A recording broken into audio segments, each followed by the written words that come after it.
Hi, welcome to TJD Extra. Extra. Yeah, it's not an episode. We did our second annual horror movie quote quiz, where Ty and I went head to head, and we've got our answer sheets, and we're gonna go through the quotes and see which one of us is drinking some horrible shit. Yeah, we have, we couldn't find Shasta anymore. It's that unpopular. So we got some Dollar General brand sodas. We're going to mix all together. We'll suicide it and have some 12-month-old rum. Mixed in with that terrible soda. Yeah, So this might be the last episode? Mm-hmm. We might just slit our throats. I'll continue to do it in your guys' honor. It's just Drew watching a movie and then going, Yeah. It was fine. 2 minutes. Upload. Not even worth the upload. Too much time. We'll make it super easy to edit. But yeah, I took 20 quotes, 20 movies. And let's see how many you guys got right. Jake, before we do this, how many do you think you got of the 20?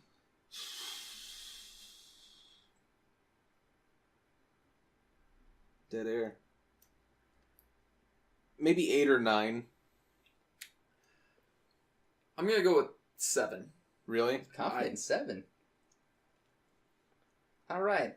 Here's how it's going to work. I'm going to read the quote, deliver it as best as I know how, and then we'll each give our answers. Yeah, you guys give your answers, and I'll tell you what it is. Yeah. Oh. That'll be extra embarrassing. Yeah, That'll be really bad. That's right. why it's going to be awesome. Well, hello, Mr. Fancy Pants. Well, I've got news for you, pal. You ain't leading but 2 things right now. Jack and shit. And Jack left town. I put the wrong answer. I know what you did last summer. I wrote Army of Darkness. Army of Darkness is the correct answer. Oh, shit. All right. Damn, I was close. Number 2. We just cut up our girlfriend with a chainsaw. Does that sound fine? I wrote nothing. I wrote Scream 3. The correct answer is Evil Dead 2. Oh, so he went both of them with Sam Raimi, top 2. Number 3. That's the bedroom, but nothing ever happened in there. What a crime. Ghostbusters. Fuck. I wrote nothing. Ghostbusters is correct. It's when Dana's taking Bill Murray through the apartment. Yes, the most memorable part of Ghostbusters. I remembered it as soon as he said it. That's a great line. Congratulations. I'm not salty as fuck right now. You have one. We're tied. Number 4. Whatever you do, don't fall asleep. Nightmare on Elm Street. Yep. That is correct. Number 5. Sometimes Dad is better. Did you get it? Uh-uh. Pet Cemetery. I never saw Pet Sematary. That is correct. Dude, Pet Cemetery is legit. I wrote Night of the Living Dead, by the way. But Okay. I hope you wrote that for another one. actually, I think I did. Number 6. It could look like someone you know, or it could be a stranger in a crowd. Whatever helps it get closer to you. Shit follows. I wrote it. Is that actually what it is? Because I wrote The Thing. The Thing? It is. Yeah. It follows. Yeah, I never saw It Follows. Based on recommendation from Jake. You lucky soul. Number... What are we on? 7. 7. Number 7. And the most terrible agony may not be in the wounds themselves, but in knowing for certain that within an hour, then within 10 minutes, then within a half a minute, now this very instant, your soul will leave your body and you will no longer be a person, and that this is certain. The worst thing is that it is certain. I wrote Final Destination with an actual question mark behind it because I don't think that's right. I wrote the movie that Jake would watch if his cell phone was dying and he was locked in a trunk, which is Carriers. No, it's actually It Follows again. Wow, you went... Truly cancer. I'll tell you what, I had to dig deep for both of those quotes because there's no, like, that movie's just not quotable. Or watchable. Or enjoyable. 8? Yep. I'm an English teacher, not a fucking Tomb Raider. I wrote The Happening. I wrote... Oh, fuck, The Happening's probably right. I wrote The Mummy, but the timeline doesn't make sense, because he told us 2000s. And also, they don't say fucking in The Mummy. Oh, fuck, they don't, do they? The correct answer is The Descent. Oh, fuck. I was close. I love The Descent. I didn't care for But it. again, I haven't seen it in 10 fucking years. Number 9. I have seen that, by the way. You were thinking I hadn't. Or was that the one you think I hadn't? No. Or no, 12 that's is... yeah, 13 13. Number 9. Yeah, I already got that. That boy is about to seek revenge on the town that murdered him. I originally wrote Pale Rider until Drew gave us a hint. What the hell's Pale Rider? It's Clint Eastwood is a ghost who comes back because he was murdered in this town. And so he was seeking revenge. And kind of also uses the town folks against each other. Huh. So, Weird. Yeah. I've never heard of that. I haven't either. I put The Rise of Leslie Vernon That's correct. behind the mask. Yeah. I forgot about. One of our old pods. Yeah. Number 10. Sheetar, your body looks good. What a set of knockers. If I only had my schlong, you would know the true meaning of machismo. Blood Diner. Blood Diner. Blood Diner is correct. Took us longer than it should have. Yeah. I was like thinking, I'm like, I'm like, dive bar? No. Fuck. Dive bar. Number 11. I've come here to chew bubblegum and kick ass, and I'm all out of bubblegum. Which I would know this one for the extra point, which is Roddy Piper. That's, yeah. They Live. Right. They Live. Yeah, that's right. I've never actually seen They Live, It's fun. Number 12. which I got this one. Hello, would you like a roll in the hay? Now follow my logic, because when he said that, I got angry because I don't know what the fuck that is. So I thought accent, and then I thought, what's a fucking horror movie with accents that I haven't seen in forever? I put Hostel. Okay, that's a good guess. I'm sure it's wrong. Young Frankenstein. Young Frankenstein Fuck! is correct. You're beating me. That's a horror movie? It has horror Frankenstein, elements. dude. Okay, alright. That's a fucking comedy movie. No, I agree. But so's Ghostbusters, but... And so is Blood Diner. But, well, Blood Diner's... who the fuck knows what Blood Diner was supposed to be? I don't know. Whatever. Moving on. Salt. 13. Boy, the next word that comes out of your mouth better be some brilliant fucking Mark Twain shit, because it's definitely getting chiseled on your tombstone. Devil's Rejects. Oh, I wrote Insidious. Devil's Rejects is correct. Yeah, I never saw Devil's Rejects. Captain fucking Spaulding. Number 14. Do you need to be a virgin to see this fucking clown? It. I put it. It is correct. The new It, right? Yes. Did you see the new one? Yeah. I told you I did. Did he? Yeah. What'd you think? I enjoyed it. I said how I liked that it kept it linear. And they didn't do all that jumping back and forth bullshit. Yeah, that was so confusing. It was creepy. Yeah. It was a lot of fun. 15. You are still alive. Most people are so ungrateful to be alive. But not you. Not anymore. It's a blacker jigsaw than I remember. Yeah. It's Saw. It's the original, too. That's correct. Some motherfuckers always try to escape. uphill. Which I'm at 7 right now. Number 16. You better wake up. The world you live in is just a sugar-coated topping. There's another world beneath it. The real world. And if you want to survive it, you better learn to pull the trigger. I wrote nothing because I couldn't think of anything, but is it something like Spawn? Some No. stupid shit I've never seen? I said Blade. And you just quoted it. It is Blade. Fuck. I was like, that sounds like a Wesley Snipes impersonation. A white man's Wesley Snipes. Jigsaw sounds like Wesley Snipes too. I'm sorry. Drew has 2 impressions. Regular Drew voice and black Jigsaw? Yeah, black Jigsaw / Wesley Snipes. Hey, Which those are great things to have. But when you're trying to do quotes, I'm like, huh. I don't remember that guy being black. Oh, well. Drew watches a lot of blaxploitation, I guess. To be fair, Jigsaw's voice was deeper, toned down, right, for his recordings, so his voice was indistinguishable. I'd like to play a game. What are we on? 17? Yep. Yeah. I said, talk to me, damn it, or else I'll throw you in the fire. Did you get this? You stupid bitch! You filthy slut! I'll teach you to fuck with me. What'd you put? Child's Play. That's what I put. Child's Play is correct. Wow. I'm at 9. Jeez. I did better than I thought. Number 18. I like to dissect girls. Did you know that I'm utterly insane? American Psycho. Oh, is that what it is? I wrote Night of the Living Dead. American Psycho is correct. Or I wrote Silence of the Lambs, not Night of the Living Dead. Number 19. Listen to them. Children of the night. I wrote What music they make. Bram Stoker's Dracula.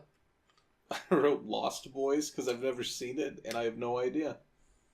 You said Bram Stoker's Dracula. It is not Bram Stoker's Dracula, but it is Dracula. It's Bela Lugosi Dracula. I'll give it to you. I'll give you credit. Yay. I knew it was Dracula. I'm just like, which Dracula movie? Is it Blackula? No. He would have done the Wesley Snipes impression. God damn it. 20. They're coming to get you, Barbara. Night of the Living Dead. Yeah, I wrote Down the Dead. Night of the Living Dead. Because I had used Night of the Living Dead earlier. But I got 10, I think. 1, 2, Tally them up. Yeah, I got 10. The prize for the winner is a plushie alien face hugger and a supernatural car. So yeah, it wouldn't have mattered. Jake got 13. And Yeah. Ty got how many? 10. 10? I got half right. I'm happy. I'll give you a supernatural car because I have no use for it. Thank you, bitch. Congratulations! I do like that plushie. That is pretty cool. Alright, so we gotta Thanks for drink our playing. shit.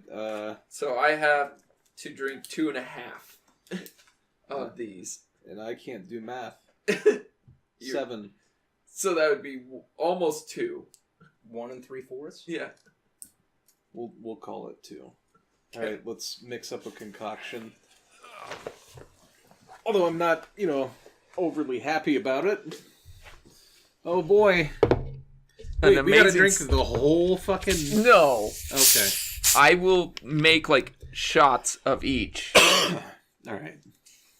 But you'll It's have not gonna be... 2 shots. See, that wasn't so bad. You got 13 out of 20. Oh god, that smells like crap. I think that rum might smell better than that. I think you did better than I did last year. I can't believe you had the nuts to put 2 fucking It Follows quotes. I did it just for you. Gives me fucking cancer. Oh my god. I can't believe you're... That much, huh?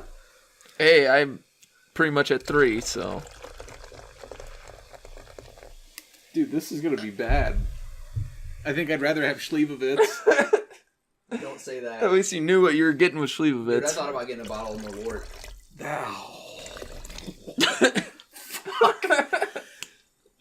Are you trying to kill yourself? Why not? I just lost to you, so... Oh. Barely. That's good. He was pretty cocky, too. I was not. I said... Jake, I'm saying Jake was. It's because you always think it's going to be like, the horror movies You think it's gonna be everybody's seen. Halloween? Well, I didn't think it'd be Halloween. Well, I thought it'd be some of them, but maybe not the most quotable thing. Because I know those movies super well. But that was the challenge, though, was finding... Quotes that have nothing to do with anything. I had some contextual clues. Oh, good God. Smell it. I'm gonna put the caps on first. Before I... Smells like soda. Probably tastes like butthole. Have fun. I think dead rotten raccoon I think butthole. even though I only finished a couple behind you, I doubled the size of yours. I think the scariest part of this is there's orange soda in this somewhere. Kel loves orange soda. Cheers. We lose.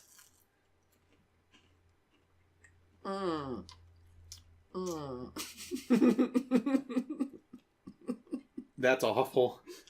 Oh my god. That's real bad, Ty. That's a lot left, too. Dude, I think you went overboard. No? Nope. I'll get her done by the end of the movie. Oh my god, that's terrible. Dude, it's so bad. I don't know if the rum is worse or the pop. Here, let me try it. Oh, are you high? Drink. No. Mine. Guess I got a little extra. That's not a good combo. I mean, I taste the rum, It's okay. but the pop is worse. The girls never Did came. you eat like a dead hooker's pussy last night? I won't say no. He's like, not last But I night, but a won't couple say nights yes. ago. Oh, my tongue is dying. Are you okay? I almost came back up. You know, as much as you drink, it never appears to go away. It's like the gift that keeps on giving me cancer. I really smell the orange soda. God, this pop tastes like shit. It'll be good for your cough, Jake. Yeah, there you go. Especially drinking out of these Amazing Spider-Man 2 theater cups. I should have gotten It Follows cups. I don't think they did them. I would have given those to you as a prize.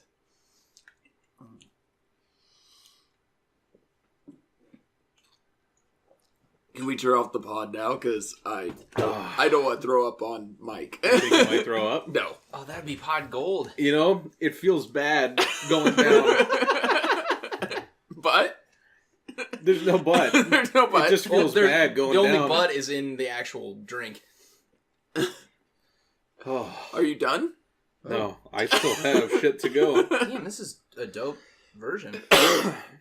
Okay, I think we're gonna cut it here. So yeah, stay tuned. Oh, the bottom's real bad.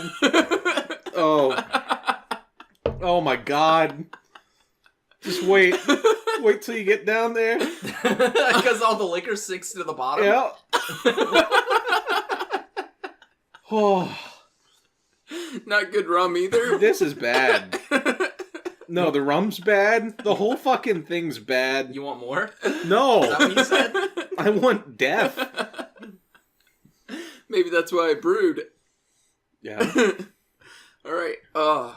You put the cock in concoction. Suicide by You rum. put your cock in this.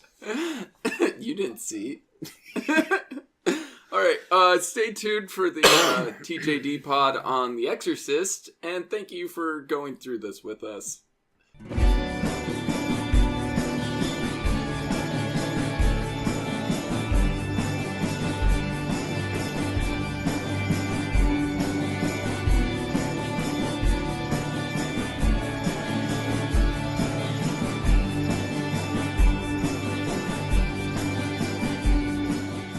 Hello, welcome to TJD episode 80. We watch The Exorcist. I'm Ty. Jake. And I'm Drew.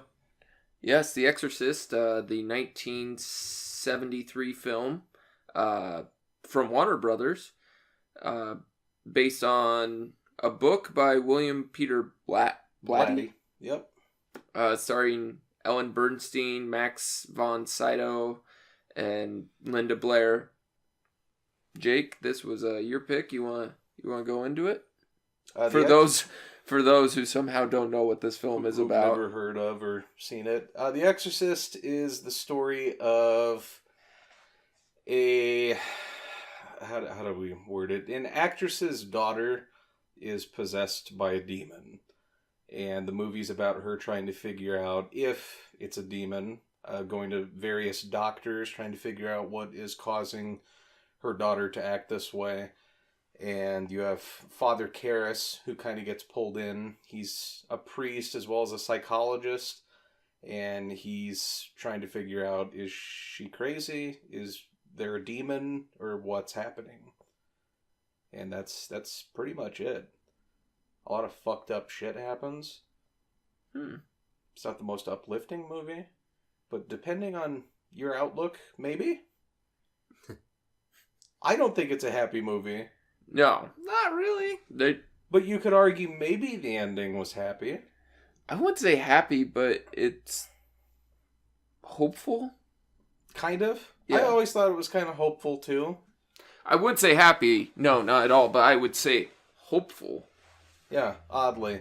After everything that happens, I find it Do you find it hopeful? Yeah. Really? Yeah. Oh. A lot of people don't feel that way. They just think it's dark and messed up and...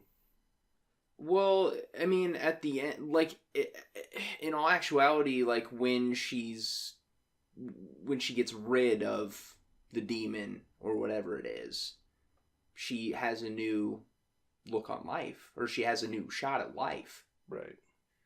So in a way, it is hopeful, at least from that perspective. All right. Was that a good enough synopsis? Or I think so. Okay. And I think enough people know about this film. Right. We're going to talk about it. Yeah. So if you haven't seen it and you don't want it spoiled, then... Well, actually, I guess Drew would have already spoiled a little bit by saying that she rids the demon eventually, but... So turn it off now? Maybe? I think people could figure it out. I think the SOL's up on this. By a while, yeah. All right. Pro con. I'm just going to tell you guys, this is a movie that we've talked about many a times. Not just this. This is a situation we've discussed many a times. I feel this movie was too hyped for me. How so? Everyone talked about how much of a thriller and scary and like top 5 list of all-time horror movies, etc. And it didn't get there for me. So the sighing and all that was you actually not... Well, some of it was this disgusting shit we drank afterwards and was still trying to settle. My stomach felt like crap. But at the same time, it was a little bit of disappointment. Okay. Like, again, it had been built up so much that I don't know. I just was like, I never really was scared, I guess. So well, I mean, part of the problem is you've seen it parodied a billion times by now, and like... Which would take all impacts. And really, actually, the only thing the one time you mentioned where they're in the room, I wasn't even thinking about scary. The only time I thought about scary movie was when she peed on the carpet. But I'm saying nothing that happened in this was fresh to you. No. Because you've seen it parodied. So you don't really get to enjoy it on its own.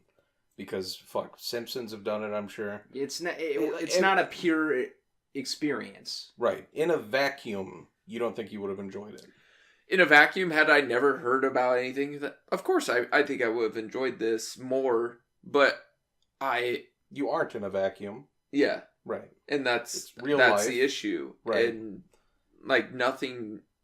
It was... I mean, I thought the performances were really good, but just nothing grabbed me. Like, unfortunately, the scariest thing was when they're doing the pre-exorcism, he just interviewing her, and she had the drawer slide out, and you coughed right as it happened, so it jarred me because I thought that was just the noise of the drawer popping out. So that freaked me out because you coughed right as that happened. So you're saying literally the scariest part of the experience was something that wasn't a part of the movie? Get the fuck out. I'm just saying, I'm being honest. All right, how did it let you down? Break it down for me. This is going to be a different pod now. Because I'm pissed off. Go ahead. I'm not saying it's a bad film. No, let me say this at the top. You are entitled to your opinion. I'm saying I disagree with it. And I'm not saying it's a bad film. Right. I think it was very well shot. The music selection is great and creepy. And the acting is superb. I just never felt any tension. Like, you never felt any tension. no, I was void of tension. I'm not comparing these films. These films are on completely different levels. Happy Death Day is another film, horror movie that recently came out. Nowhere near as good as The Exorcist. But I enjoyed the film. But again, another film kind of light on the tension. Like, you kind of knew what was going on, but it was still a lot of fun to watch it.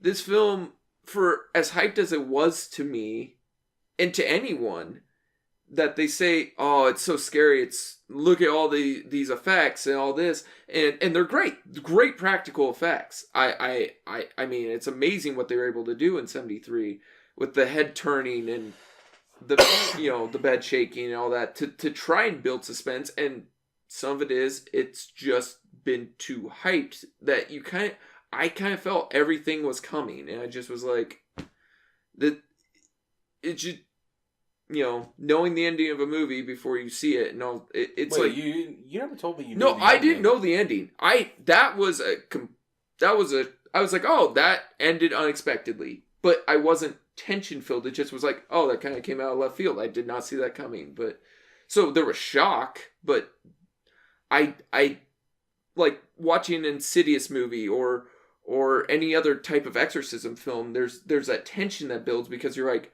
I don't know how this is gonna end. You also didn't know that with this. No, but what I'm saying, let me finish.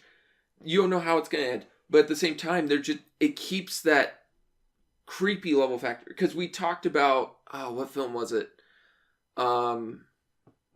We just recently, The Woman in Black, where you said every time he was at the house, there was that tension while he's at the house, because what the fuck is gonna happen? And then he'd leave, and then you're like, well, okay, everything's safe now. Right. With those other films, I feel that tension, like they're I don't know what's gonna happen. Here, I never felt it. Yes, the ending with the priest and the last of the exorcism, that shocked me, but I never felt like tension, like suspense. You never felt tension when both fathers were in the room with Linda Blair. Never. Again, it's something maybe because it had been parodied to death, or people had made many references to it, not like what happens in the room, but just, Scary Movie 2. People always being like, I need an old priest and a young priest. It just... Is that a common expression? I need an old priest and a young I've heard priest? it in several different movies. Austin Powers being one of them, when his chair... It starts fucking around. Dr. Evil chair starts fucking around. Oh, no, I don't watch Austin Powers. He Powers has better tension than The Exorcist? I didn't... No, it doesn't have tension because it's a comedy. He's spinning around in the chair and he says, the power of Christ compels you. I need an old priest and a young priest. Oh, yeah, he does say that. So what do you want out of a horror movie? What do you need to build that tension? One, it probably would have helped that I didn't have such a high bar set for me. So, it's not the film's fault. It's a cultural thing. Right. So, again, there is really nothing wrong with this film. I'm just saying, for me and the experience, for what people built it up to be, it's hard when you want to see a movie and everybody's like, oh, it's the best movie ever made. Right. And were people saying that about this? It's always listed as one of the top horror movies of all time. And you would disagree? From my experience watching it, yeah, because I didn't get those thrills because it lost its luster. Right. So what would you put over this? A film I've seen that I'd put over it, Poltergeist. That freaked the shit out of me. Fair. That's fair.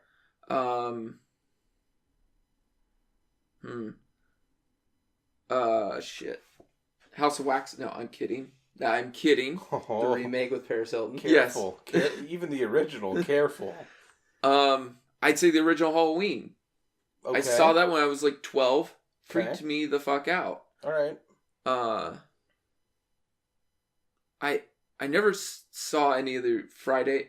I think I saw Freddy vs. Jason, but I never actually saw any of their individuals, so I can't say any of those.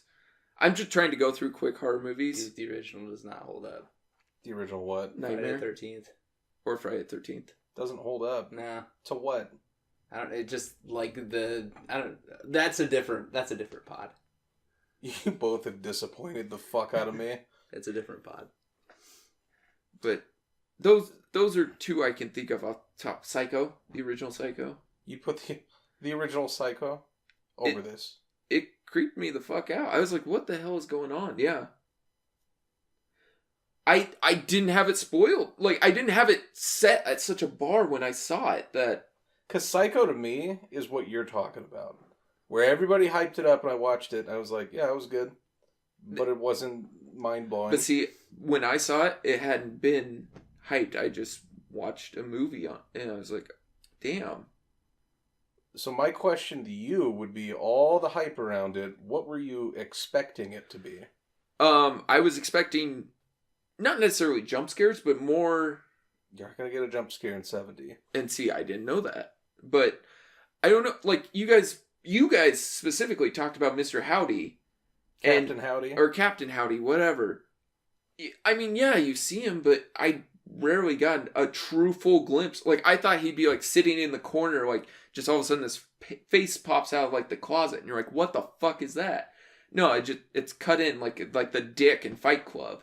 Where it's just like, oh, okay. You just compared Captain Howdy to the dick in Fight Club. Is it not kind of similar? I will put you on the fucking ground tonight. He's Captain Howdy's like an omniscient presence that's in the house, and you get glimpses of him because it's paranormal. It's not about it. The movie's about what you don't see. You get what I'm saying? Yeah, I get what you're saying. They're not going to be super blunt in your face about everything. It's the subtlety that makes it creepy. It's one of those, we're not going to be over the top and crazy. We're going to slow burn and creep you out. Supposed to do that. You know, might not do it for everybody. Sure as hell did it when it came out. Everybody freaked the fuck out. I understand. That's kind of what I was saying, though, when I was like, I don't know that people that are accustomed to current horror movies would go back and watch this and say, oh, The Exorcist. They'd probably be like, The Exorcist. You know what I mean? Yep. But because horror movies are quick now. Yes. Like, there's a lot of shit going on. Like, I think of, like, The Conjuring, or... Actually, Insidious, to me, the original was kind of a slow burn. It was slower. But there was... But I'd never seen Insidious. I really hadn't had it built up. I didn't have it spoiled or anything. Like I said, I didn't know the end of this film, but like it had been parodied, or there had been several references to it throughout TV or movie culture history. And so that film is a slower burn, but it has more jump scares too. I don't know. I can't say, because this film by all means should have done it for me, but I think when you go out there and you set that bar, everyone sets that bar. It's, I don't know, in your own mind, you are like, I expected just more happening. Like, I saw the bed shaking and been like, okay, I know that was coming. And then the bed, her rising above, I think I had seen that clip before. It's kind of a famous clip, her rising from the bed. The one shot I had never heard about or anybody ever talks about, I liked, was with the dragon devil statue behind her with the spotlight, and she's like free. Right. I was like, that was a great shot. That's wonderful. But it didn't freak me out. It just was like, that's an amazing shot. But Carriers is a horror film. Thriller, horror-ish. I mean, it's as I much... would call this a thriller. No, you asked about Carriers. But you had said that people hyped it up to be a great thriller. This. Oh. Yeah. Like we won't argue thriller horror. We've already done that. Yeah. Go listen to Carriers. And Green Room. Oh yeah, it was Green Room too. Yeah, and your fear of dangling your cock over machinery. Yep. In a meat packing plant. Yeah. And you watching Carriers on your phone while you're dying in a trunk. Was or the phone was dying. Yeah. That was the and one I was like, if it was dying, why would you watch it? Why wouldn't you just call somebody to get you out of the trunk? I don't got a lot to live for. Hmm. But I wouldn't want to end it with carriers. Well, you said you would. Well, things have changed. Things have changed. I'm disappointed. I don't know, that bothers me because I mean, it's almost 45 years old, and nothing holds up forever. And I understand that. But even when I saw this when I was like 10, and was like, holy fuck, like, yeah, I had heard about it, but like I had never seen anything. So watching it was amazing. Like, I thought anyway. Like, I thought the tension was good. Like, it has that slower pace that older movies tended to have, where it's kind of stringing you along and kind of introducing you to people, and it starts slow. I'll admit it. I don't know that I'd call it a straight up con, but it does start slow. That first half hour was long. Right. Well, I mean, they're trying to show what she does and that she's an actress, but at the end of the day, it doesn't matter. No. Like, I guess maybe to let people know, oh, that's why she can go do all this doctor shit, and, you know, there's people like butlers and shit in her home. You have to know that she's wealthy, but like, yeah, there's some stuff that goes on that you're like, yeah, it probably doesn't have to be there. Well, and the whole intro sequence with Father Marin. Yeah. What, you thought it went on for too long? Hey, I think it could have been shorter. I was going to ask, what does it come back to? Like, besides seeing the statue, what does it come back to? He has a heart problem. Because of the pills? Or a health problem, at least. I guess they don't come out and say heart. Yeah. He's fucked up, and then you're like, oh, this old man's fucked up. And then they mention, oh, he did an exorcism 10 years ago, and it almost killed him. Yeah. But they literally could have said that and cut that whole thing. Literally, they could have said, yeah, he did an exorcism in Africa 10 years ago. People don't always pay attention. But then they could have done the whole thing, him taking a pill and showing him shaking as he's in the bathroom, and figure this guy is old. And well, you don't think that'd be a little sudden if he had never done it before? And you're like, oh shit, he went to the bathroom and took an aspirin or some shit, and then he died. I don't know. You could argue, yeah, he died, and it doesn't really matter if he was fucked up or not. You could have just been like, well, shit, he was old. But I don't watch that opening, and I'm not like, well, let's fucking get on with it. Like, he's excavating, he finds like a demonic little thing, like, it's trying to let you know. And he finds an out-of-place necklace pendant. Maybe something's been let loose. Yeah. I don't know. Evil is out there. It's not evil just versus evil. It's not just random bullshit that happened. It's not a demon that was in an attic. Or maybe it was. I don't know. I didn't hate it though. I'm not saying I hate it. I'm just saying I didn't get the feelings or the reactions I thought I would watching it. All right. That's fair. Nothing I can do about it. I mean, it just like It Follows. People loved that film. They built it up. You went and saw it, and you're like, this is a piece of shit. I'm not saying The Exorcist is a piece of shit. That is not what but I'm saying it didn't live up to what people were billing it. No, It Follows actually ended up being exactly whatever... Well, that's not true. It was what people claimed it was, but it was bad to me at doing everything they said it was doing.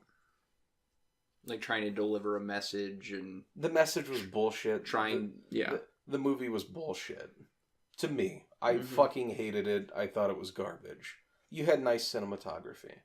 That was it. You have a monster that makes no sense. That you don't know its capabilities. It fluctuates wildly throughout the whole movie.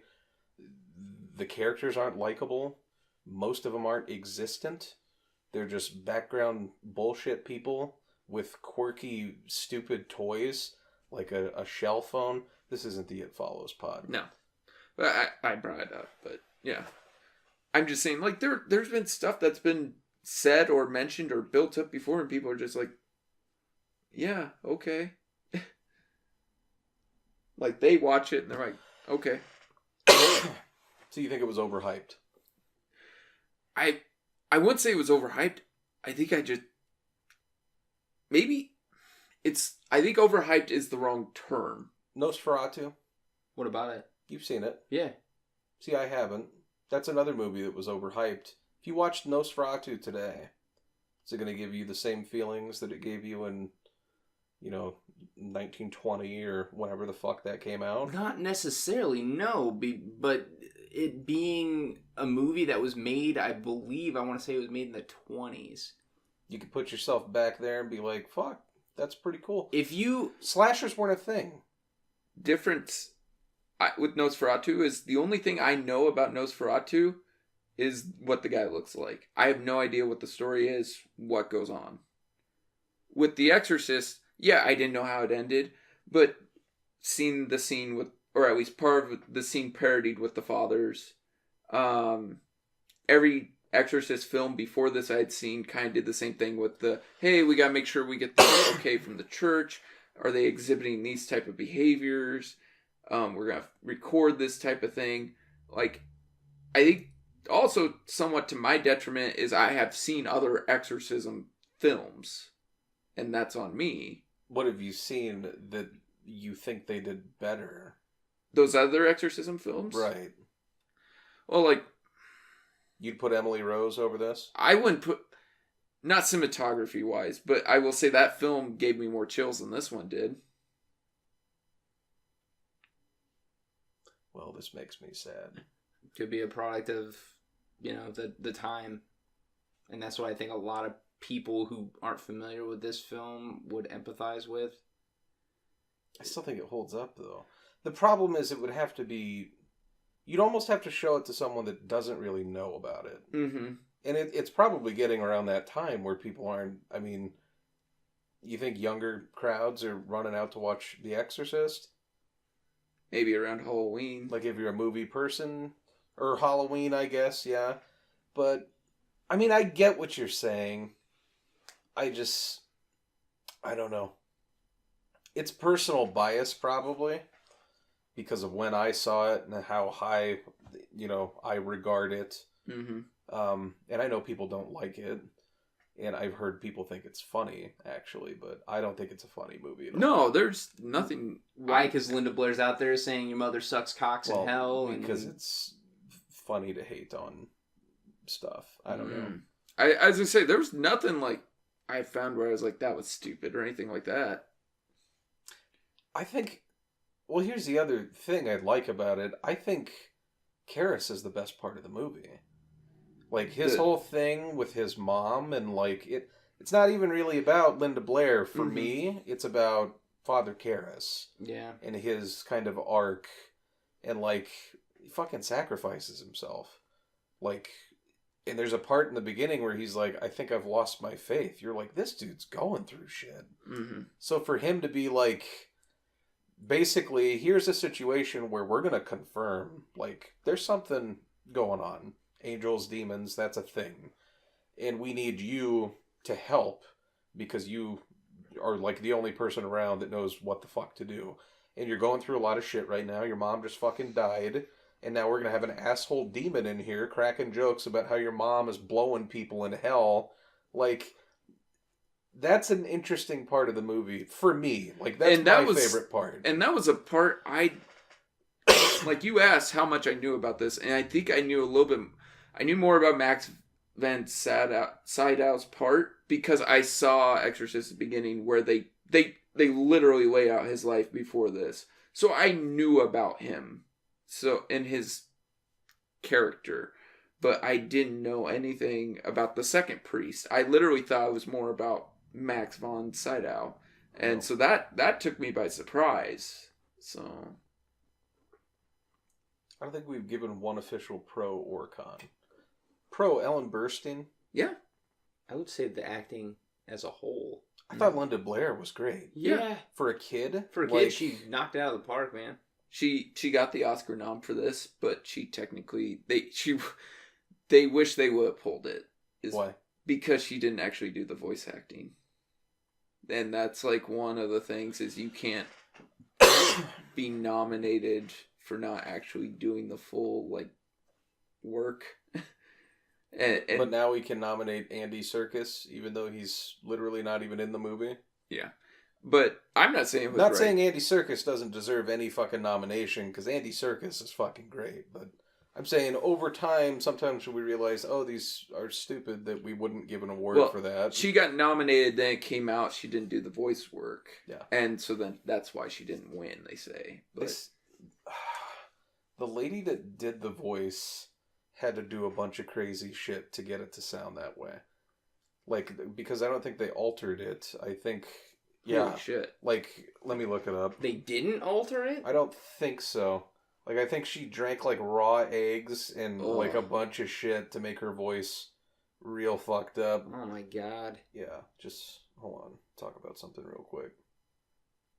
I thought the music was done really well. Yeah? Would you Yeah, agree? Mercedes McCambridge. Sorry. Music? Yeah. Yeah. Mm-hmm. And Love the music. And, I mean, it's a famous melody you hear, like, when he walks into the street light and you hear that music. Yeah. Super iconic shot. Yeah. Tubular Bells. Great song. Is it actually, does it, like... There's, that's the very beginning of it. It's like an orchestra, like an, broad, like, it goes through all kinds of different, like, things, and by the middle of it and the end of it, you hear nothing that even sounds like that, which is... I was gonna say, does it keep like an ominous, creepy overtone? No, not at all. Just... There's a part of it that turns into like almost joyous, which is, I don't know, it's a strange song, and I don't know if they like just heard it and were like, oh, that beginning's kind of fucking creepy, but like the song itself, I don't think is creepy. That's just me, though. But I found what she had done. Let me read it here. So her name's Mercedes McCambridge. She did the voice of the demon. It says she insisted on swallowing raw eggs and chain smoking to alter her vocalizations. And it says, furthermore, the actress, who had problems with alcohol abuse in the past, wanted to drink whiskey as she knew alcohol would distort her voice even more and create the crazed state of mind of the character. It says, as she was giving up sobriety, she insisted that her priest be present to counsel her during the recording process. At William Friedkin's direction, McCambridge was also bound to a chair with pieces of torn sheet at her neck, arms, wrists, legs, and feet to get a more realistic sound of the demon struggling against its restraints. And it says, she later recalled the experience as one of horrific rage, while Friedkin admitted that her performance, as well as the extremes which the actress put herself through to gain authenticity, terrifies the director to this day. No, that's a method actor. Yep. I think she was here once. I think she came to Alamo. Really? Yeah, I was too scared to go. Not really. I just didn't go. But, yeah, that's dedication. That's a really fucked up voice to come out of something. I would like to hear a crazier story of somebody who's done something even nuttier than that. Mm-hmm. Well, Jared Leto used to eat melted Haagen-Dazs with soy sauce on it. To be Mark David Chapman? Yeah. I don't know that that's more crazy, but it's fucking weird. That's a level of dedication that I probably wouldn't go through. De Niro gained a bunch of weight for Raging Bull. Well, Tom Hardy said playing Bane ruined his body. Ruined it? Yeah. Fuck off. Well, he said... If I look like Bane... Well, because you know how much ass I would get if I had a body like Tom Hardy when he was Bane? He said but he didn't build like how most superhero, they get a 6-pack or something. He had to bulk. So he wasn't, so he said like his muscles and his body didn't take it well because then he shrank back down because he wasn't keeping on that bulk. Cry me a fucking river. Tom Hardy. I love Tom Hardy. I know. They just started Venom. Yeah, we'll see about that. Yeah, I'm not looking. I don't have high hopes for it. Can Tom Hardy just save everything? Is that what we think is going to happen? He's our savior? I don't know. Remember when Jai Courtney was going to save everything? Oh. Did he save anything? No. No. Where's your God now? Jai Courtney. The power of Hardy compels you. No. No? No. Okay. Doesn't compel me. To spank it? Nah. No. Okay.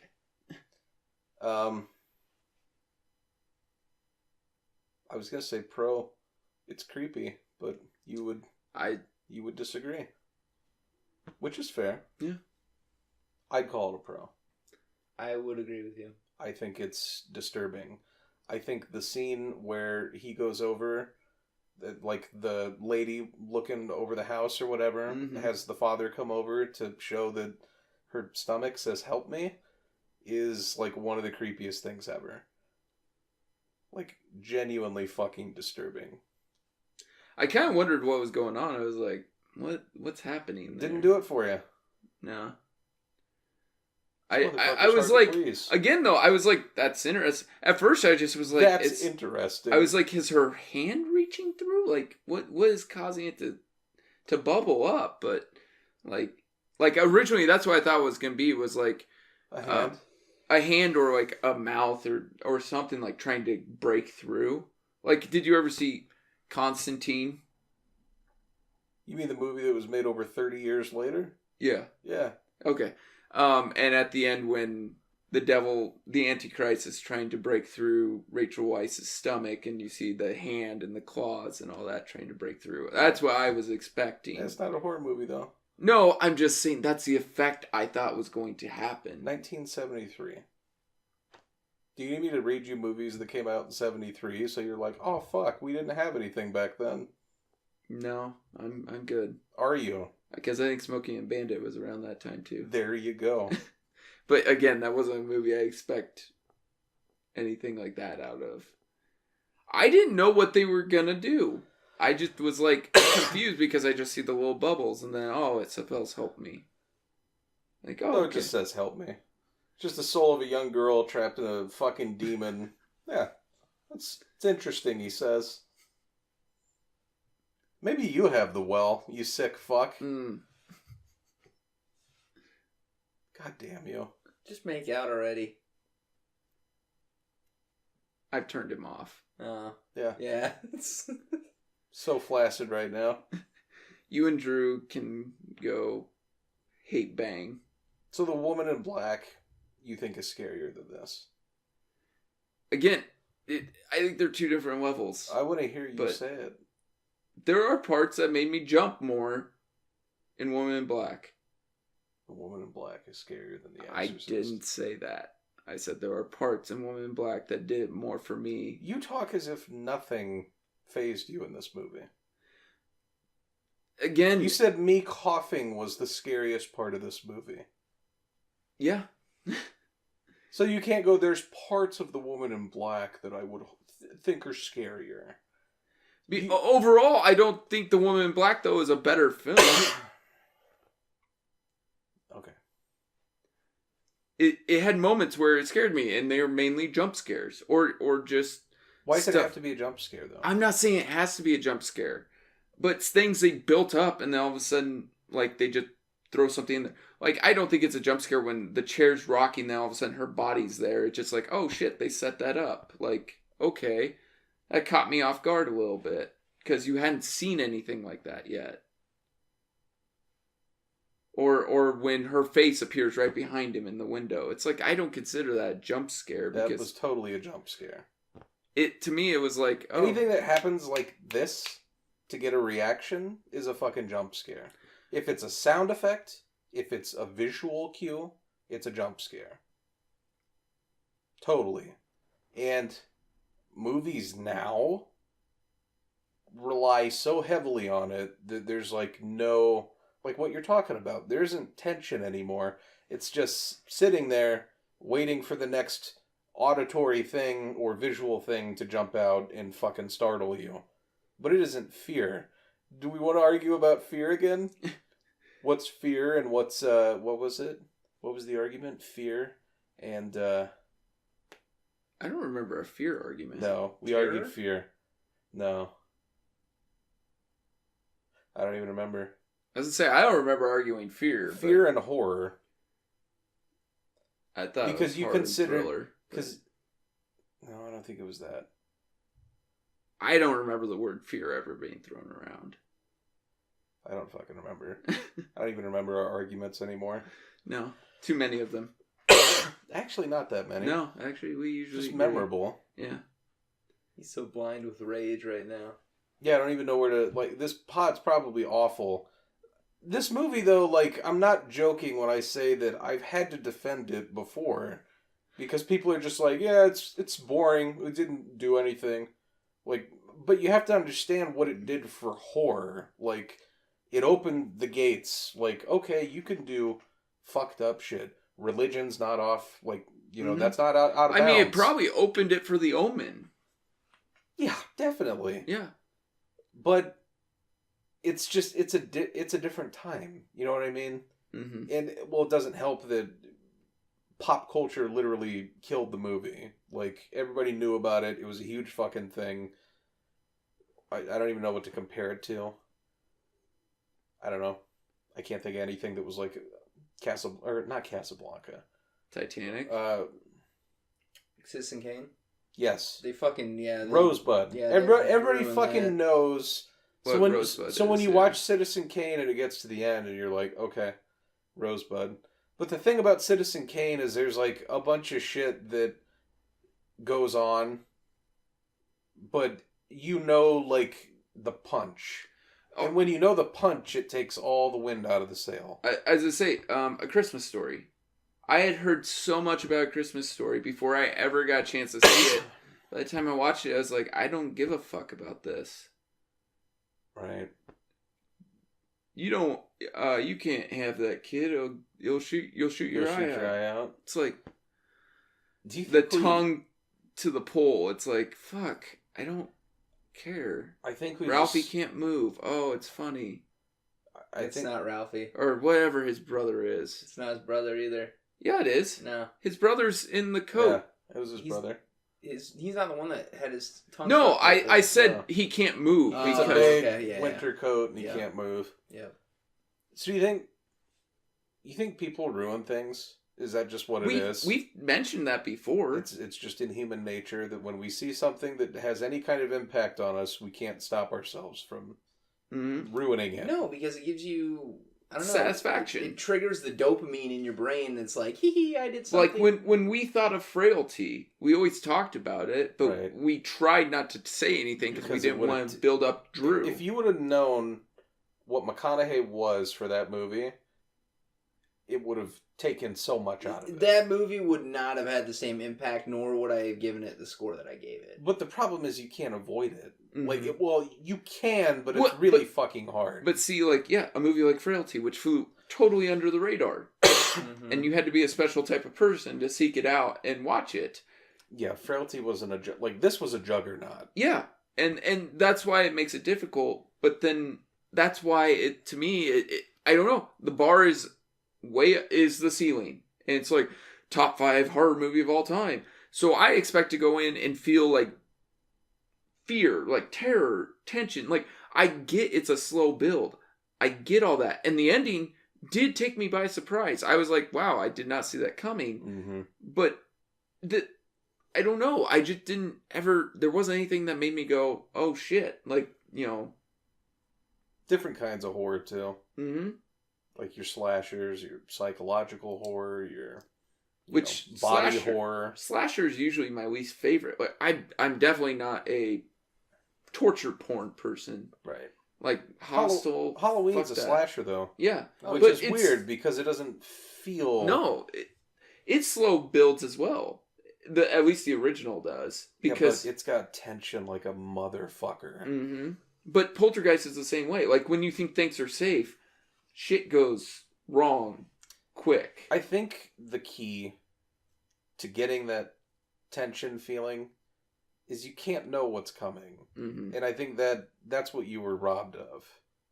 I'd like to think that in an alternate universe where pop culture didn't ruin this fucking movie like it did, you would have watched it and gone, oh shit, that was... Yeah, I probably would have enjoyed a lot of this and been like, what the fuck was that face? But...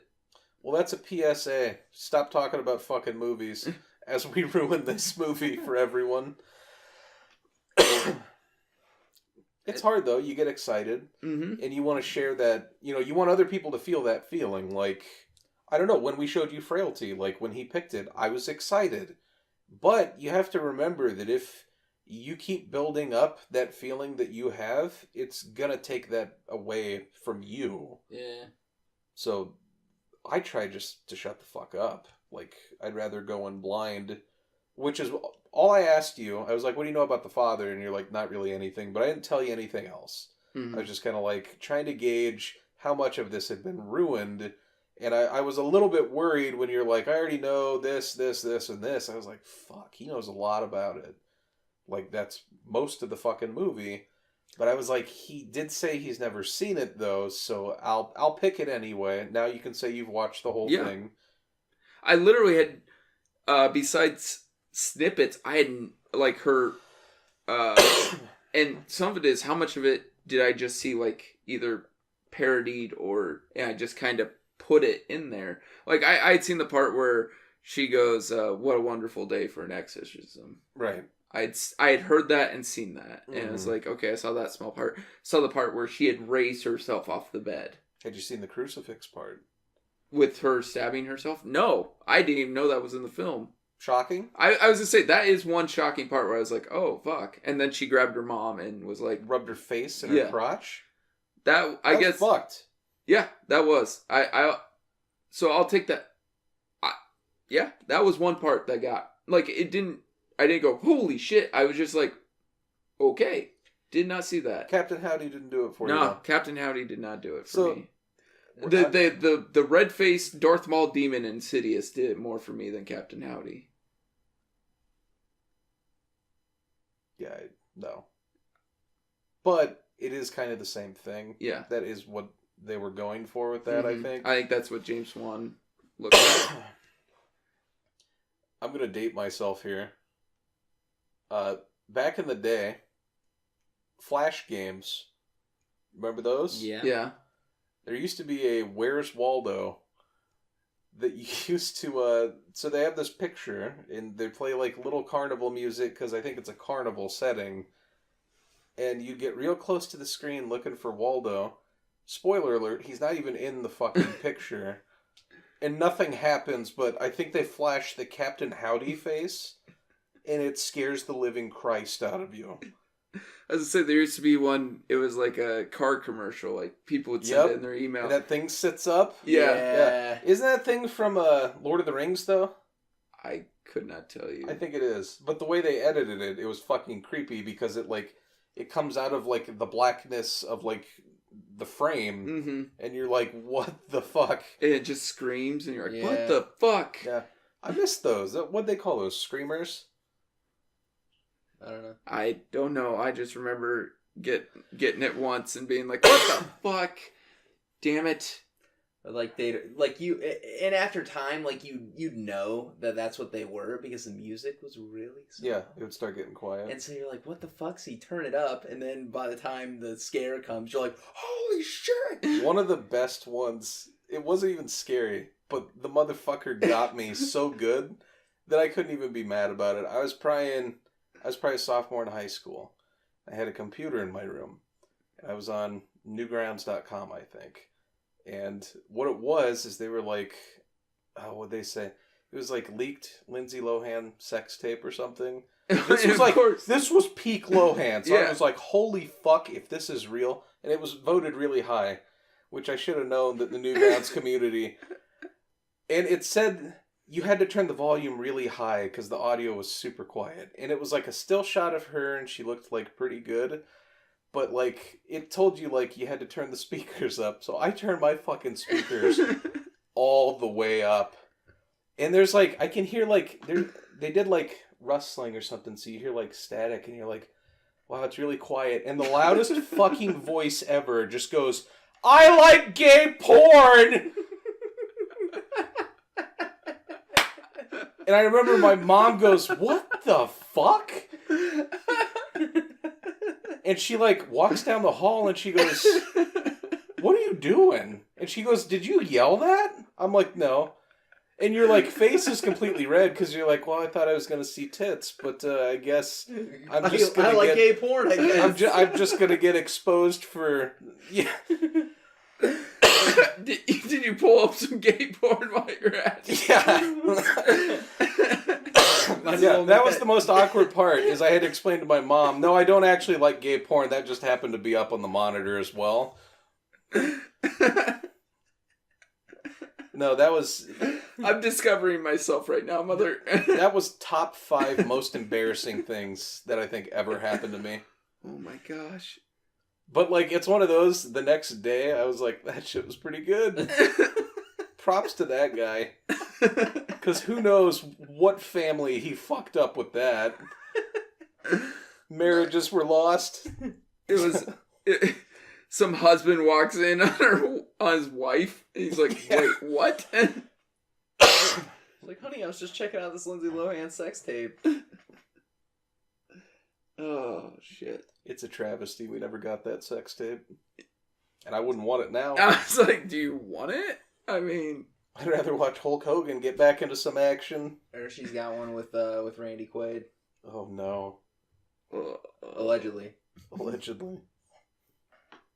I did think of another film.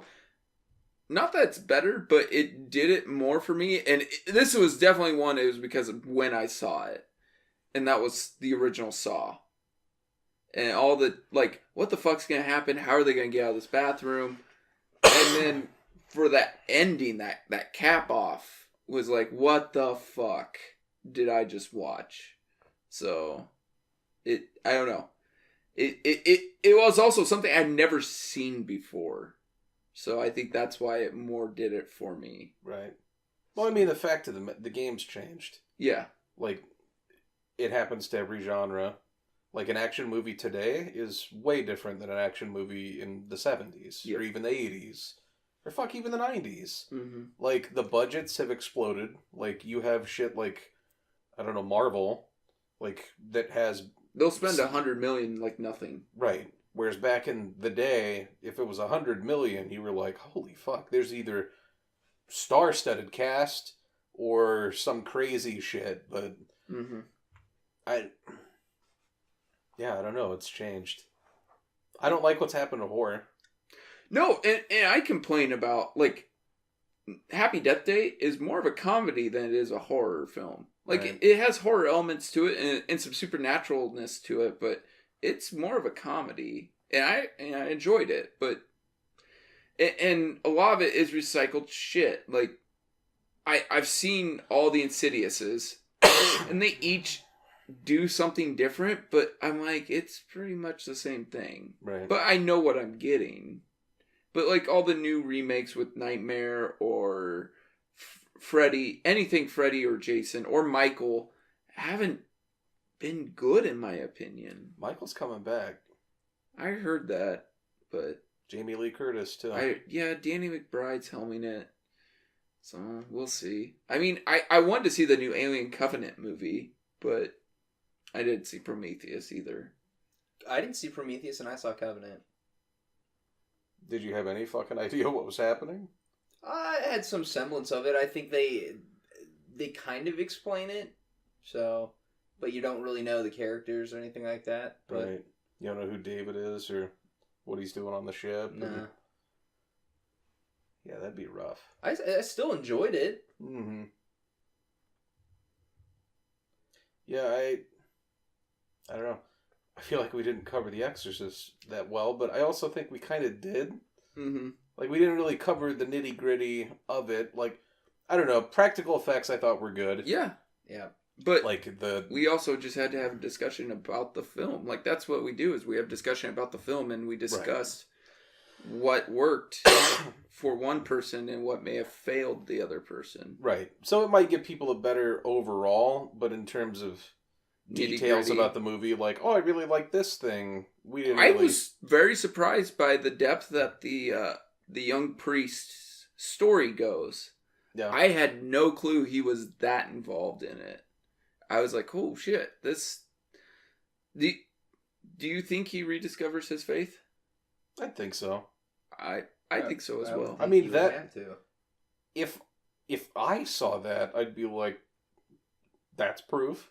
That kind Like, it's one of those things that's such a crazy fucking situation where you'd be like, what more do I need to see before I'm like... So, he brings up the point, though, that he's like, yeah, I used this water on her, but it was just normal tap water, and she reacted. Right. But yet, he knows she was possessed. Like, He didn't know. No, at that time. Why would the spirit then act differently? And the only thing I can think of is he meant for it to be tap water, but because being a priest, it takes on a holy effect. Well, it might have known that it was testing, or that he was testing it, and that maybe if it pretended that she was mentally ill, he would fuck off. Yeah, and that's true too. I didn't even think about that. So Yeah, because that's why he was like, I used tap water and she freaked out, so your daughter might be crazy. But then when he's leaving, he's like, did you know my mom died? And like, you could tell that he's kind of like, thinking some about shit just went down, where I don't think she'd have any fucking idea, any of the information she just said. But yeah, that's more so what I always thought, is the demon was just like, maybe he'll fuck off if I pretend that I care. I'm just curious though, how they say Rourke had its head flipped around. Burke? Or Burke, sorry. No, I said Rourke, but Burke had Mickey his head. Rourke, yeah. Yeah. Had his Burke Rourke. Yeah. Had his head turned around. Rourke. That's what I thought of too. Had his head spun. Yeah. So how did he make it down the stairs? Like, she threw him out the fucking window. Oh. So she ripped his head around and threw him out the window. Yeah. Okay, because, like, you know, the window wasn't broken. No, the window was open when she came home. Mm-hmm. So she threw him all the way down the stairs? Yeah. Shit. That's what I'm saying, man. And they don't ever show that happening. And which is... I give it credit for that, too. Right. It doesn't ever show that. Because here's the other thing is, it probably would have looked weird to show that. I think it would have taken away from it. Because, I'll be 100% honest with you. Her head spinning around, that stuff, it's dated. It doesn't look as cool as it could look today. It could be fucking crazy today. But for the time, incredible.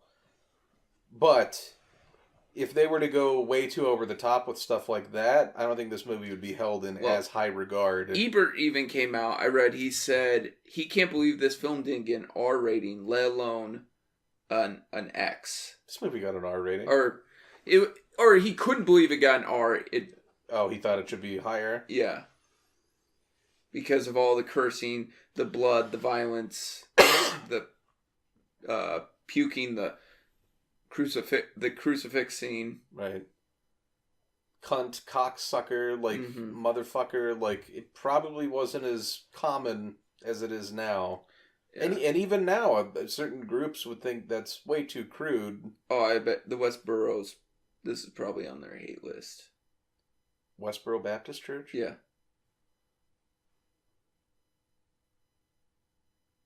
I'm saying it's on their. It probably is not liked by them because of the use of the curse words and the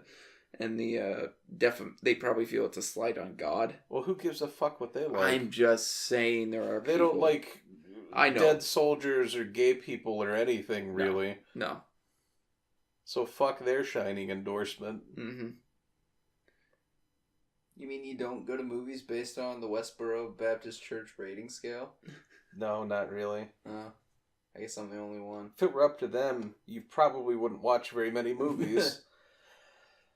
It'd be like Passion of the Christ and that was it? Probably not even that. I was going to say, I don't even think they like that. Jesus Christ Superstar? There we go. No. Nobody likes that. So, if your daughter was possessed by a demon, what's your game plan? A priest? You just go through the same thing? Yeah. If And I would have gone probably a little bit sooner, but that's me. But then again, she said she had no religion, so. Do you think that was interesting? I mentioned that last week or the week before, where I said the same thing, where people who don't have religion, either A, in movies, or B, in actual documented quote-unquote cases of supernatural activity, are known to be more prevalent to it because just the disconnect from God. So Makes you more likely to encounter. Yeah, because you don't have to fight that faith. You don't have to fight because you're not like praying for protection. You're taking it for what it is. Yeah. I see. Interesting. We're on that delicate. Yeah, we're on that delicate strand. And like I said, I'm not saying that's the truth. I'm just saying that that's the not misnomer, but the what's the word? The thought, I guess, is that's usually behind it. Is that those who don't usually are more susceptible to it. But as you can tell, even those who are as well, because the priest in this takes on the demon himself and then kills himself, but he takes it into him. And he's a man of the Lord, so. Do you like that he did that? Yeah, I think it was a little sudden too, though. Like, it just like, oh yeah, I've been fucking with this bitch, and I said I'm going to stay in her until she dies. Right. But then it just transfers to him, so I was like, okay. Like, I mean, that kind of took me back a little bit too. Well, she was dying. Remember, he checks her heart, and the other priest But he literally said he wanted to be in her until she was in the ground. Right. I got a question for you guys. What's to stop the demon from going back inside of her? Yeah, and that's the other thing too. I was like, yeah, because it just actually, I think it like his whole mission was, I'm going to kill this girl, which he failed. But I think once the priest dies, the demon goes back to hell and has to work his way back out, or it stays trapped in that house. We really don't have like a set of rules or anything for something like that. So yeah, we don't really know how it works. Pure speculation. The only thing I can think of is because the exorcism was happening, it had made the demon weak. So that's why he was able, like by his force of faith and want, was able to pull it out of her. And then he killed himself to stop the demon. So that's how I saw it. Was it he jumped out the window to save her from it? Yes. Or is the demon because it's him out of the window? No, I think it was him because he looked at the girl. I think he jumped too. He looks at the girl and it goes, I think he says want. And like it reaches for her and then you see him like shake his head. Yeah. And then he jumps out the window.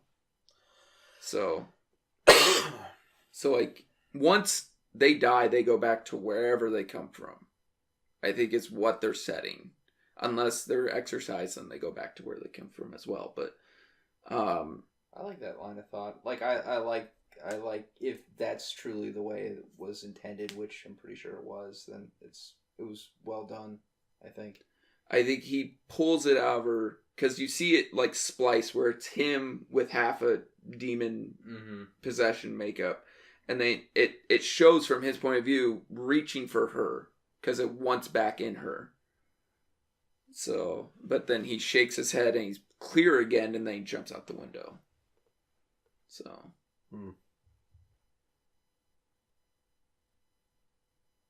But do we want to do scenes? Sure.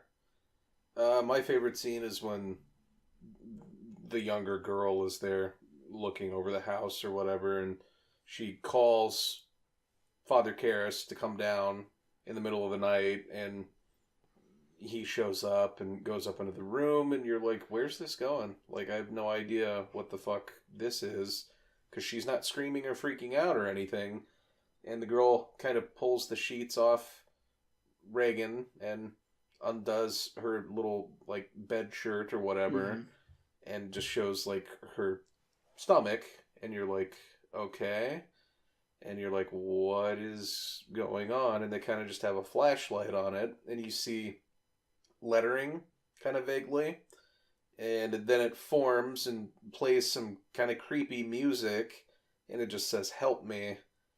And I don't know, it's just a super effective thing, like, that just kind of comes out of nowhere to make you remember, all right, it's not just a demon, like, it's still a girl. Mm-hmm. So I don't know, I always thought it was really important that was in there, because you could kind of forget that, I guess. If You forget that there is a soul trapped in that person. Right, it's not just two priests fight a monster, it's a girl too. Mm-hmm. I'd probably say mine is the genuine banter back and forth between Karos and Linda Blair. Like when he first meets her, and there's several times where he goes into the room and they're sitting there just kind of. There's one scene where they're casually just back and forth, and he comes in there and the drawer's open, and he goes, "Did you open that?" He goes, "Yeah, I did." And he goes, "Well, do it again." He goes, "In time." He goes, No, do it again." Well, in time. He goes, "Well, why won't you do it?" "Well, it's too big of a vulgar display of power." Right. Actually, I thought that was to the bindings, but he's like, you could break out these bindings. And that's what she Oh, said. yeah. You can make them disappear. Yeah. That was another encounter they had, too, where he's like, "Why don't you just make these... Yeah, who are Mhm. you?" The demon says, "I'm the devil." He goes, "Well, why don't you just make these disappear?" Well, it'd be a vulgar display of power. I mean, just them talking back and forth, and then her talking in tongues and doing all the crazy shit she was doing, just really, I think, ratchets up the tension, and it's unsettling to actually just watch words come out of her mouth and saying, "Oh, your mother sucks cocks in hell," and all this, and she's just unsettling. She's in here with us, Karis. Or Damien. Which one is it? Your mother's in here, Karis. Would you like to leave a message? Yeah, I'll make sure she gets it. And then couldn't answer the maiden name, though. No. Which makes me believe that her soul actually wasn't in there. But Well, that would be fucked, wouldn't it? But how did it know? It's a demon. yeah, demons can play off of your worst fears and... I don't know why I say that. Like, I have some background. I'm a fucking demon. But, my scene, I'd probably do the crucifixion scene. Or, well, not the crucifixion scene, but the crucifix scene where she's just stabbing herself and she's like, fuck Christ or something like that. Fuck yourself with Christ. And then she grabs her mom and tells her to lick her taint. And, well, yeah. I don't think she said lick my taint, but... She did say lick me. Yeah, she did say that. Lick me. Yeah. And it's kind of more like the Joker. Different Dark Knight. Yeah. That's Batman XXX. Yep. I'd watch that. Oh, I don't think I would. I probably would. Yeah, I was to say, don't you say you wouldn't. It's a genuinely creepy scene. Like creepy is the wrong word. I didn't want to use that. Shocking scene where it's like, wow, that came through in 1973. It's like, I don't even know if you'd get away with that now. So it'd be dicey. Mm-hmm. You could probably do it today, though. You could do it. It then. might get that NC-17 though. Yeah, it could. You get notes back from MPAA though. Yep. Yeah, but the fact that was, like, they'll tell you to change it, but, like, I don't know how you would change that and still even know what was going on. Maybe get rid of the blood. I don't know. You think the blood made it that much worse? Well, where you see where it's at, yeah. And then her mom's face being covered in it. When she gets off of her daughter, she's got it all over her face. Right. I'm just saying it like, you take away that, it's still terrible, but it at least doesn't seem like she, like, destroying herself. Right. So, mutilating herself down there. So, yeah. I'm just saying, it does not lighten the scene, but it doesn't make it as gruesome. Okay. Yeah, that's pretty memorable. All right. Any notes you want to give about this? A lot of people think the production was cursed. They said the same thing about Poltergeist. Budget was $12 million, and it made $441.3, which, adjusted for inflation in 2017, is pretty much $1.86 billion. And it's also in the Library of Congress and as part of its National Film Registry. So, this is Warner Brothers' highest-grossing film of all time when adjusted for inflation, which is fucking crazy. well, seeing it's almost $2 billion. I don't know if anyone's ever going to top that. Yeah, Entertainment Weekly named it the scariest movie of all time in 1999, by Movies.com in 2010, and by viewers of AMC in 2006. On the first day of filming the exorcism sequence, Linda Blair's delivery of her foul-mouthed dialogue so disturbed the gentlemanly Max von Sydow that he actually forgot his lines. Which doesn't surprise me. Oh, excuse me. And when it was released, initially, the film affected many audiences so strongly that at many theaters, paramedics were called to treat people who fainted and others who went into hysterics. You think that would happen today? Is there anything that could make the general public act that way? Blair Witch Project was said to have done that to some people. You know what? Now that you mention that, that is the movie to me that was hyped to God levels. I hate that film. It fucking sucks. It's almost unwatchable. I've never seen the whole fucking thing, but I don't know how anybody could sit through the whole thing. I never saw it. Like, I remember I went to a friend's birthday party back in the day, and he's like, let's watch Blair Witch, and we were younger, like, still kids and shit, but he turned this movie on, and people were watching it, and I'm like, this is the most boring fucking thing I've ever seen. Like, it's a bunch of assholes in the woods. I don't give a fuck. Granted, the found footage thing, I'll give you props for finding a unique way to make a movie. On the cheap. On the cheap, absolutely. And that movie made a fuckload of money. But it's like unwatchable to me. I don't know why. Well, I mean, I know why. It's jittery as fuck and like just slow as all hell. And like there's no, I mean, I've heard the ending doesn't even make a ton of sense. It's just random shit happens. And they even did some reshoots because it was making money, so they did some reshoots to make it more explainable. But then they actually didn't even use the reshoots because it actually confused people more. Well, I know the ending. They go in the basement like a dude's in the corner. But it's like, okay, so is the movie just preying on people that are afraid of the dark and don't like seeing random shit? Actually, I think it's like this house actually had a witch and she had murdered a bunch of children and the ghosts of the children were killing them. Okay. Watch me actually do research and be like, holy fuck, that movie was amazing. They did remake it, right? They made a sequel, which I heard was awful. And then, yeah, they was it last year or 2 years ago? They came out with like a quasi remake / sequel. Mm-hmm. So, and somebody famous did it. Don't ask me about that. All I know is the sequel is panned as one of the worst sequels / films of all time, and that remake didn't get very good reviews either. 5.0 on IMDb. The Adam original? Wingard. He's the guy that did the Netflix Death Note.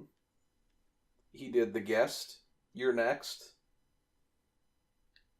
I actually like that guy. And you know what? I'm not going to watch that movie. That's the remake / sequel? Yep. Blair Witch 2016. Not going to watch it. Don't blame you. Don't care. What do we do to bring horror back? What has to happen? I kind of think that once jump scares were introduced, it was kind of fucked. I don't think you can honestly, go back now. I think it's just gonna go from generation to generation. What scares people? Because like eventually, like you saw those Paranormal Activities, which were filled with jump scares, started losing money. Like what they weren't losing money, they weren't making as much because people were not a fan of them anymore. Mm-hmm. And so, like, I don't know. There just needs to be more, like, investment in films that actually are like The Exorcist that try to slow build. Try to bring it back. Yeah. Is there a market for that? I think there can be. Like, I think James Wan tried to do it with his original Insidious, but 3 definitely turned into the jump scares. Mm-hmm. 2 did okay as well, but actually just wasn't as well written as 1. But then he also tried doing it with The Conjuring, which again, I'll give 1 credit. 2 relied more on the jump scares. I think we need more original stories. Yeah, just all around in any kind of movie.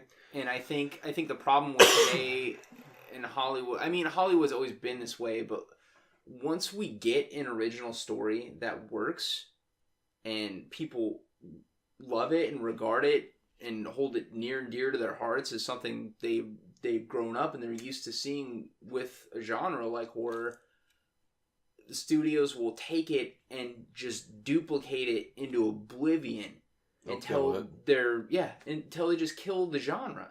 And they'll do it for 10 fucking years. Because let's go down the list. 70s was kind of your thriller, your psychological your horror. Omen, your 80s Exorcist. Was the birth of slashers. Your 90s is kind of slasher / thriller. Younger, and that's when they started getting softer too. More PG-13 type horror stuff. Mm-hmm. 2000s, I'd say torture porn. Yeah. Absolutely. Like, and I hated torture porn. Even Final Destination, like, got to a point where that is what it was. 3 was pure up torture porn. But the first Final Destination, I was like, it's Great, kind of a breath of fresh air. That's a different thing. But like we said, studio sees something that works, we'll kill it. Saw. The first one, I could see the beginnings of it, but it really is very light when you look at it compared to the rest of them in the series. Yeah. 1 is very, very tame. It's because they focused on a story, and it wasn't picked up by a major studio. Like they were indie until it got picked up by Lionsgate. Mm-hmm. And then 2010s jump scares, relatively starting to get more. There's almost a revival. Mm-hmm. Like every now and then something comes out that kind of... It's weird too though, like I see, and I think this is a good thing but also a bad thing, like a couple years ago there was that Ouija movie. Yep. Which, awful reviews, but then they did a prequel and it was lauded. Like it was like, this is how a horror movie should be done. Really? Yeah, like Ouija 2, which is a prequel, was like had amazing reviews. Like because I looked at it and like it shocked me. Like the original. Here, let me just pull it up quick. If my phone wants to work. How do you spell Ouija? OUIJA. Ouija. Yeah. So the original has 7%. Okay. That was the original. This is what, Rotten Tomatoes? Yep. And even 24 by users. But then Origin of Evil, which was its prequel, 82%. Yeah, I don't know how to say this, but I don't believe Rotten Tomatoes 100% of the time. No, I don't either. But I'm just saying, I mean, there's something to that it jumps completely different. Yeah, it's drastic. Did you watch it? No, that's one I've wanted to see if it's true or not. But same with the Annabelle movies. Like the first one was totally hated, but then the second one, which was the origin of it, got decent reviews on both sides by critics and users, which is 69% each. They got a lot of FaceTime and Conjuring too. Yeah. I don't know. It's pretty rare when something comes out, horror-wise anyway, where I'm genuinely like, okay, that was pretty sweet. Babadook. But I like the Babadook. And I didn't care for it. It happens. I just like those isolated movies that can make you like stop and be like, wow, they have changed the game, or like this is a breath of fresh air, it's something different, something new. Right. Like Phantoms. No. As much as I fucking hate It Follows, it's different than pretty much everything different out there. And that's why I was so pumped to watch it, because I was like, that premise sounds interesting. Like, it was enough to make me like want to sit down and watch it. Right. Cabin in the Woods. Cabin in the Woods changed the game. Really fucking good. But and the thing was, it was shelved for like 2 or 3 years. Like, they had filmed it, but weren't going to release it until I think it was Thor. Thor blew up, and they're like, "Oh, we'll get off Chris Hemsworth's name." And then it was like, "This is a fucking great film. Why the fuck was this shelved?" Because there's not a market. Like, yeah. That's the scary thing with doing a movie like that, is you're like, well, there's not really anything like it. I mean, Scream. There was nothing like Scream when that came out. It was totally self-aware. Yeah. It was actually like, oh, we're going to point out It was almost a parody. Right. We're going to point out everything in the genre and kind of really tongue-in-cheek, make fun of it / do it at the same time. Like, it was self-aware. Yeah. It knew just exactly what it was doing. Mm-hmm. I think we need to get to reviews. Oh, yeah, we haven't even reviewed it. I know that we pride ourselves on saying that we're unbiased, but I'm biased when it comes to this. So there's your disclaimer. I saw it as a kid, and I'm automatically gonna hold it to a higher, regard, hold it in a higher regard than someone who, just goes into it and watches it. It was scary to me. It fucked me up, actually, for a while. Because I'd never seen anything like it, like we've been talking about. It was one of those that nothing had hit those type of tones, I guess. It was religious, which was disturbing to me.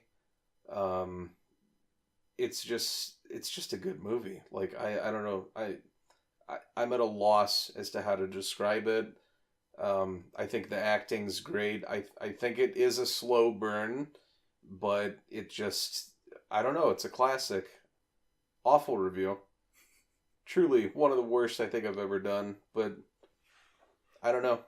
I'd give it a 9. I've seen this a few select times. I didn't get the pleasure of watching it when I was 10 years old, like Jake here. But I think I probably saw it when I was in my high school years. And for 1973, you have to look back on that time and be like, what technology was available to people in the 70s compared to what we can do now? And to say that even 40 years into the future, it still has a place where it can still blow people's minds or shock people in terms of the effects and the tone that it sets. And this movie just does an amazing job of making this seem real. Linda Blair is magnetic. Whenever she's on screen, you cannot look away. Just the cast overall is excellent. I'm biased too, man. Like, I've watched a lot of horror movies in my time, and this one stands out among all of them as one of the best, if not the best. It's great. I could watch it every Halloween if I wanted to, and not get bored of it.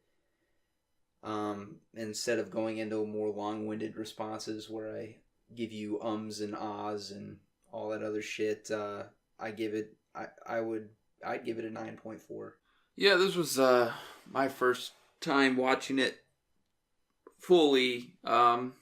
Again, some of this is, as we try to say, I'm biased, but some of this was built up to be something so great, and I think I expected it and I wanted it, and just maybe I set the bar too high for myself, or other people set it too high for me. I don't know, and possibly a little bit of column A, a little bit of column B, but cinematography is great. There are some amazing shots in this. The practical effects are amazing. The acting is great as well. There's nothing I can really complain about except for maybe just that some of the mystique that was given to this film just didn't help with my watching of it. It kind of set a precedent or a bar too high that it left me wanting, and which is no fault of the films or anything like that. It just is the culture we live in and society itself.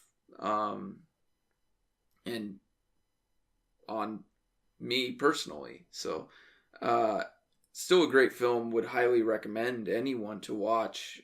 I still think it's a film that people need to see, and I'm glad I finally saw it. Just didn't have the effect I hoped it would have, but doesn't take anything away from it. I give it a 7.5. That's horror month. Yep, that'll do it for our Halloween this year. So happy Thanksgiving. Yep, Pilgrims. Pilgrims. So Drew, you're up next. What is the big one?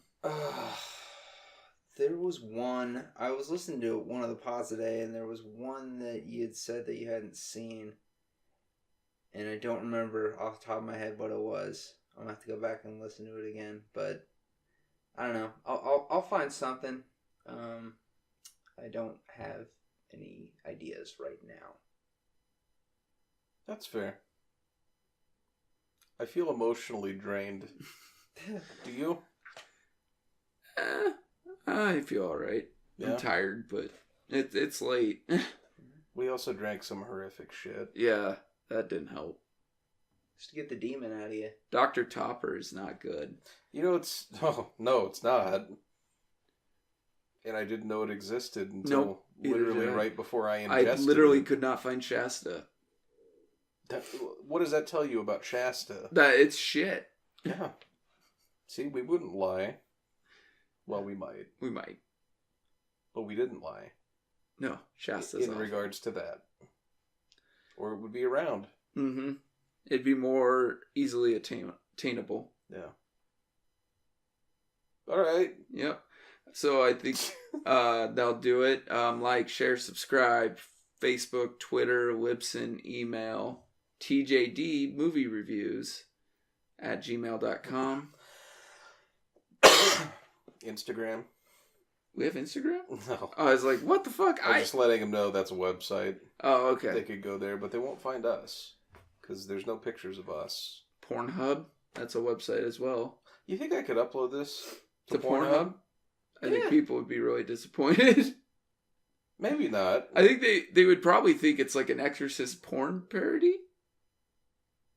Maybe. I mean, if we get 8,000 views on Ghost Rider Spirit of Vengeance, we can do anything. It's No. just 8,000? I thought it was 800,000. Hell no. You know, dude, the car I would have driven up in, if we got 800,000... Actually, no, I don't even think it gets you that much. Like a 67 Honda Civic. 67 Honda Civic? I don't know, I'm just fucking blowing smoke. Oh, Yeah, were Hondas around back then? I don't know. I couldn't tell you. All right. Thanks All right. for tuning in. Yeah. All right, until next week, I'm Ty. Jake. And I'm Drew. Bye. Am I-